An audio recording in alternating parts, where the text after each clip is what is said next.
Bueno, ahora vamos a hablar de los métodos de evacuación uterina quirúrgico. Vamos a dividirlo entre primer y segundo trimestre. El primer trimestre vamos a hablar de la aspiración endouterina eléctrica o manual y en el segundo trimestre de la dilatación y evacuación. Dentro de los abortos, la recomendación, como yo les contaba de las guías que le había comentado, la aspiración al vacío, ya sea el manual o eléctrica, es la recomendada hasta las 14 semanas y sobre las 12-14 semanas la dilatación y evacuación. ¿Cuáles son las grandes ventajas de la aspiración endouterina según una gran evaluación de una revisión Cochrane? Primero, que la aspiración manual o eléctrica endouterina no necesita quirófano ni anestesia general versus el legrado que requiere pabellón. Se puede realizar como un procedimiento ambulatorio versus el legrado que requiere hospitalización. Hay menor riesgo de complicaciones graves como infección, desgarro cervical y perforación. Se requiere poca o nula dilatación del cuello del útero, que para introducir una legra vas a necesitar una mayor dilatación del cuello del útero. Tiene menor tiempo de procedimiento y tiene mayor dolor postoperatorio el legrado. Por lo tanto, por eso nosotros hablamos de que no es un método moderno de evacuación uterina el legrado, porque las recomendaciones internacionales determinan de que los métodos de evacuación deberían ser AMEU o AEU, que es aspiración eléctrica. Con respecto, hay una revisión Cochrane también sobre la necesidad de profilaxis antibiótica. El aborto con medicamentos no se recomienda el uso de antibióticos de rutina en mujeres con proceso de aborto con medicamentos. Esto va a diferir naturalmente si la mujer tiene alguna infección que nosotros detectemos porque hay que tratarla así, pero una mujer que no tiene infección no debería usarse métodos de profilaxis antibiótica. Versus el aborto quirúrgico se recomienda así administrar profilaxis antibiótica a todas las mujeres antes de la aspiración endouterina. Hace la salvedad naturalmente en sitios donde no se dispone de antibióticos, que no es el caso de Chile, que aún así igual se debería realizar el procedimiento. La verdad es que las complicaciones infecciosas son bastante bajas, son menos del 1%, pero al agregar una profilaxis antibiótica, estas pueden disminuir al menos un 50% de lo que ya es bastante bajo. ¿Ya? Eh, en el fondo, ¿qué es lo importante de esto? Es cambiar esta legra metálica que les estoy mostrando por un tubo de plástico. ¿Ya? Y la recomendación fuerte de la Organización Mundial de la Salud es que la aspiración al vacío es la técnica recomendada para el aborto quirúrgico de embarazos con un máximo de 12 a 14 semanas de gestación. Y este procedimiento no debe completarse mediante curetaje cortante a modo de rutina. ¿Ya? Existían algunos lugares donde se hacía un AMEU y posteriormente, rutinariamente, se le pasaba una cucharilla, una alegre. La verdad es que esto no debería hacerse. El método de dilatación y curetaje cortante, si se practica de todo modo, debe reemplazarse por la aspiración al vacío. O sea, la recomendación de la Organización Mundial de la Salud es que los lugares donde se haga legrado se reemplace por la aspiración, ¿ya? Que es lo que ha sucedido en nuestro hospital desde el año 2017. La aspiración manual endouterina, este es un equipo de AMEU, lo que dispone es como una jeringa grande que tiene un cabezal donde se genera una válvula al vacío y un cilindro con un émbolo que es el que genera el vacío. Ya los criterios o requisitos para hacer una MEU están los criterios de inclusión, como embarazos de menos de 12-14 semanas. Ya en la mola, independiente del tamaño, o sea, pueden ser, la mola como no tiene un feto, puede hacerse una evacuación de molas bastante grande y la aspiración es la indicación. Que haya personal naturalmente capacitado, que haya un plan de analgesia que puede incluir desde una comunicación efectiva, una persona que esté disminuyendo la ansiedad, un personal amigable, antiinflamatorio, analgésicos y opiáceos y, por ejemplo, anestesia general. Nosotros particularmente, por ejemplo, en las mujeres que han sido víctimas de violación, para evitar ya habiendo vivido un proceso traumático, consideramos que es muy importante que se haga con un anestesista que le administre medicamentos lo suficientemente buenos para que no tenga ningún tipo de dolor y para que no sea un recuerdo traumático además la aspiración. Consentimiento informado, antibioprofilaxis y anticoncepción. ¿Ya? ¿Cómo vamos a hacerlo? Indicamos brevemente el procedimiento y la naturaleza del dolor. ¿Ya?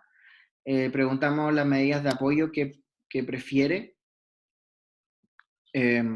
Motivamos la relajación y control durante el proceso de aspiración. E indicamos que el proceso en que se inicia el examen.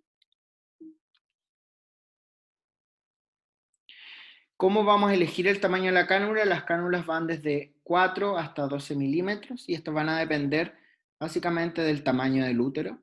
Vamos con úteros de tamaño entre 5 a 7 semanas desde la última regla, vamos a elegir una cánula entre 4 y 7, entre 7 y 9, 6 y 9, y entre 9 y 12 más o menos entre 7 y 12. ¿Ya?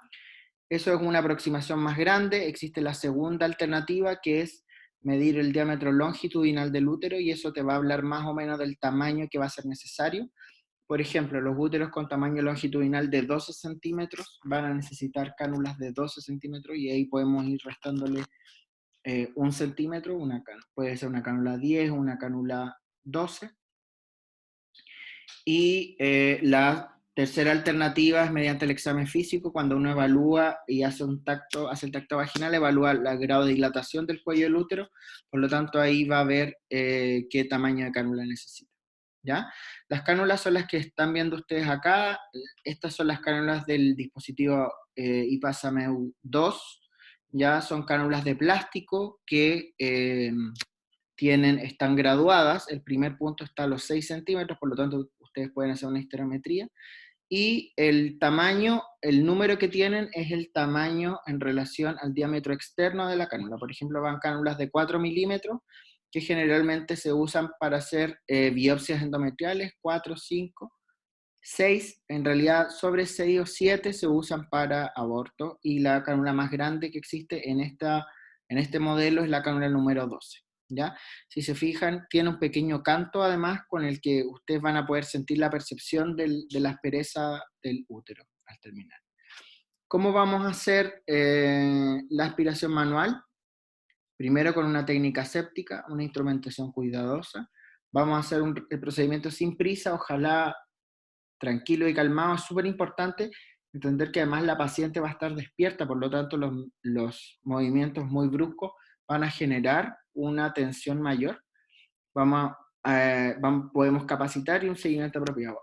Nosotros usamos técnica estéril en general, pero podría no necesariamente tener que usarse técnica estéril con todo el contenido. Lo que uno puede hacer es la técnica de no tocar, y significa básicamente que todo el instrumento que tome en contacto con la cavidad uterina va a estar estéril. ¿Qué significan esto? Por ejemplo, las puntas de las cánulas, los dilatadores en este caso, y todo lo demás podría eventualmente no necesariamente estar estéril. ¿Ya? Bueno, sabemos nosotros que la vagina no es una cavidad estéril, por lo tanto no es necesario que eso esté estéril, pero sí lo que va a tomar contacto con la cavidad. ¿Ya? Vamos a preparar el cervix con nuestro espéculo. Vamos a minimizar los riesgos de contaminación, vamos a generar un campo operatorio, y vamos a limpiar con una solución aséptica que nosotros utilizamos, clorhexidina acuosa, en forma de espiral, desde el orificio cervical interno hasta las paredes vaginales. Posteriormente, lo que vamos a hacer es la anestesia local, y esta consta de poner una dosis de lidocaína en 4 cuadrantes alrededor del orificio cervical interno, y la idea es ir desde los parametrios hacia el orificio cervical interno.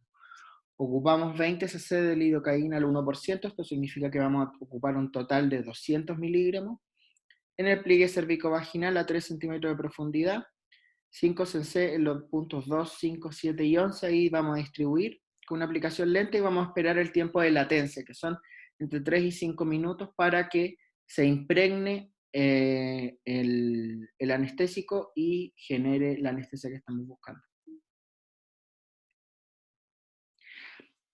Vamos a dilatar. El proceso de dilatación, que es abrir y ensanchar el cervix para permitir el paso de las cánulas, La gran mayoría de ustedes debe reconocer los dilatadores mecánicos que existen, pero nosotros usando el misoprostol, que es la prostaglandina de las que le hablé en la primera clase, no es necesario esta dilatación mecánica porque se suaviza mucho el paso de la cánula, ¿ya? Vamos a generar vacío en la cánula, en la jeringa, vamos a cerrar la válvula en la parte de adelante, este es un dispositivo IPASAME 1, que es un dispositivo de una válvula, y vamos a traccionar con lo que es el émbolo, con lo que se va a generar el vacío, ¿ya? Y posteriormente a eso se va a conectar la cánula al vacío y al abrir la válvula se va a distribuir este vacío hacia la cavidad uterina, ¿ya? Vamos a hacer un proceso de girar, ¿ya? Para que la cánula limpie por completo todos las paredes del útero con un movimiento suave de girar para que se vaya limpiando todas las paredes, ¿ya? ¿Cómo vamos a darnos cuenta que ha terminado la aspiración? Los signos de aspiración completa, vamos a ver un paso de burbujas rojas o rosadas, ¿ya? Vamos a sentir una superficie áspera, ¿ya? Esta es la percepción como que se hablaba antes del raspar una sandía, tiene una percepción que es muy similar a la del legrado, ¿ya? Pero no sin dañar la... Segundo, el útero se va a contraer en torno a la cánula porque el vacío va a hacer que el músculo uterino se contraiga, por lo tanto va a generar algún grado de resistencia. Y en este caso, la mujer puede sentir un aumento de cólico uterino y vamos a sentir la reducción del tamaño de la cavidad uterina, ¿ya?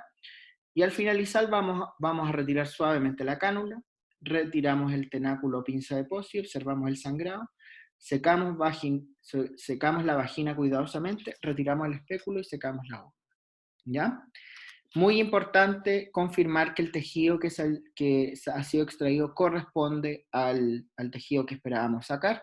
¿Ya? Esto es importante porque es una de las formas de descartar una implantación ectópica. Si nosotros no sacamos tejido eh, trofoblástico, en el fondo podríamos estar habiendo sacado solo decidua y en ese caso podríamos estar presenciando un embarazo ectópico, ¿ya? Y los restos se envían a anatomía patológica para evaluar la posibilidad de seguimiento por una eventual enfermedad trofoblástica gestacional. Para finalizar, avisamos que el procedimiento ha terminado, chequeamos los signos vitales, que la paciente esté hemodinámicamente estable. En este momento podemos administrar la anticoncepción. Si es necesario introducir un dispositivo intrauterino, lo podemos introducir inmediatamente y planificamos el control procedimiento. La mayoría de las pacientes se pueden controlar en la atención primaria sin mayor problema. Nosotros, particularmente las mujeres que tienen alguna patología o que tienen abortos recurrentes, las controlamos en nuestro policlínico eh, de atención secundaria.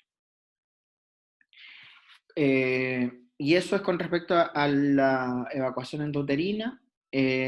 Ahora les voy a hablar de la dilatación y evacuación. La dilatación y evacuación es el proceso mediante el cual lo que se hace es extraer el producto de la concepción en un embarazo de segundo trimestre. Y lo que hay que hacer es dilatar el cuello del útero lo suficiente como para poder introducir pinzas que extraigan el producto de la concepción.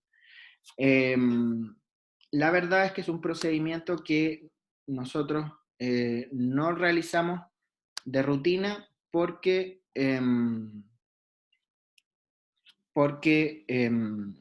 en general es un procedimiento que requiere mucha capacitación, porque además tenemos los medicamentos, que es el misoprostol, donde se produce una evacuación medicamentosa, pero hay ciertos casos en los que vamos a tener que usarlo.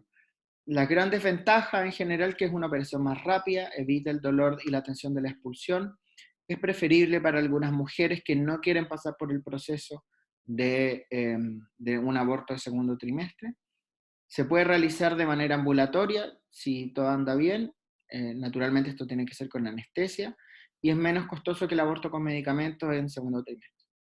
La gran desventaja es que requiere la cooperación de un equipo de prestadores de servicio que se sientan muy competentes en la operación, prestadores de servicio altamente cualificados y emocionalmente en general no es adecuado para algunos prestadores. Con respecto a la dilatación y evacuación versus el aborto con medicamento en segundo trimestre, eh, si nos fijamos el riesgo de retención de placenta es mucho menor, 0,3 versus un aborto con medicamento. La falla del método inicial es 0,2, una de transfusión podría ser también menor y de infección también es menor. Nosotros hacemos una combinación particular que lo que hacemos es una inducción de aborto con medicamento y generalmente hacemos una revisión en pabellón para que no se produzcan estas complicaciones. La necesidad de transfusión, falla el método o placenta retenida. ¿Ya? ¿Qué recursos necesitamos para eso? Bueno, un equipo especializado y cualificado. No cualquiera puede hacer una dilatación y evacuación, es un procedimiento complejo. La preparación de dilataciones tiene que ser dilatación cervical mucho más grande, cánulas más grandes, y la infraestructura y el apoyo y gestión eventualmente más de eventos adversos. ¿Ya? Con respecto a la tasa de mortalidad por aborto, es súper importante darse cuenta que no es inocuo hacer que una mujer tenga que esperar por acceder a un aborto en condiciones adecuadas. Si bien un aborto en primer trimestre de embarazo es extremadamente seguro, con tasas de mortalidad del 0,3%, casi menos de una en mil, en verdad una en 100.000, número de muertes. La verdad es que en la medida que va aumentando la edad gestacional, aumenta exponencialmente la tasa de mortalidad. Si se fijan ustedes, la mortalidad de un aborto con medicamento en primer trimestre es cerca de 1 en 1 millón, ¿ya? Si es 0,3 por 100.000, podría ser entre 1 y 3 por millón, versus por ejemplo, que una mujer lleva un embarazo a término, la tasa de mortalidad en Chile es de 18 a 20 por 100.000, por lo tanto estamos hablando de una diferencia bastante grande, ¿ya?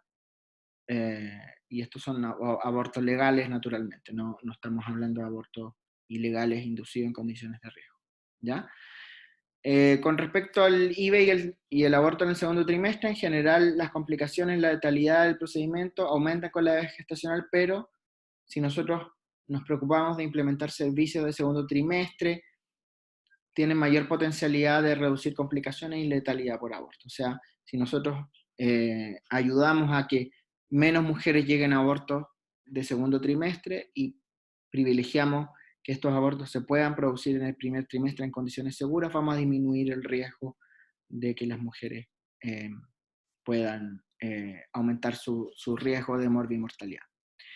Y en conclusión, los servicios de aborto en general en el segundo trimestre son seguros cuando los protocolos recomendados se realizan por prestadores que son capacitados y experimentados. Un componente esencial de la salud reproductiva integral de las mujeres, porque las mujeres van a requerir abortos de segundo trimestre, independiente de que la gran mayoría no les guste o no les parezcan. Es una necesidad reproductiva de las mujeres. Facilitar el acceso al primer trimestre permite que se disminuya la necesidad de servicios más tardíos. Y el aborto en segundo trimestre es un tema de salud de la mujer, ética y política pública. Muchísimas gracias. Espero que les haya sido productiva esta atención.